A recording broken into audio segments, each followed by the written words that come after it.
Teka lang! Hindi tama yan! Objection! Objection! Heto na naman ang eksena! Sa! Sa! Sa! Sa! Hey! Sa loob ng Senado, init ang namamayani. Impeachment trial, ito ang kasalukuyang usapin. Ang vice-presidente ang nakaharap sa hatol. Maraming paratang mabibigat ang mga isinumbat. Sabi nila may banta sa buhay ng Panggulo. May baka na raw pasama, mamamatay tao daw, putulin ang ulo. Ganito ang nabanggit, nakakagimbal isipin.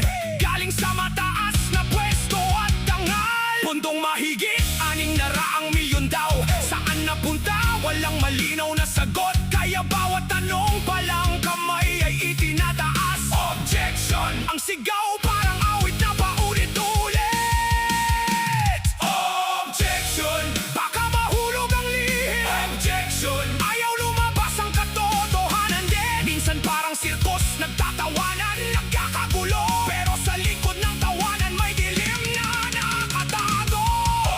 Objection! Paraan ba para makalusot? Objection! Hanggang kailan tayo magtitiis at maghihintay? Nakakatawang tingnan, parang laro lang ang laban. Pero nakakatakot isipin kung anong nasa likod ng lihim na nakakubli. Pati sa kung sino ang dapat mamuno, nagkakasubukan, nagtatalo, nagkakagulo. Sabi nila politika lang, sabi naman ay hustisya. Ang simpleng mamamayan lalo lang napapaisip at nalilito. Ang pondo ay para sa bayan, hindi para sa sarili. Ang kapangyarihan ay tungkulin, hindi sandatang itutumbok. Kaya bawat objeksyon na walang sapat na dahilan ay parang pader na nagtatakip sa katotohanan. Dapat nating malaman. Ang bawat pagtangging sumagot, ang bawat pagtatago ng ebidensya ay hindi lang para sa isang tao. Ito ay para sa kinabukasan ng ating bayan. Paano kung ang katotohanan ay hindi na makalabas?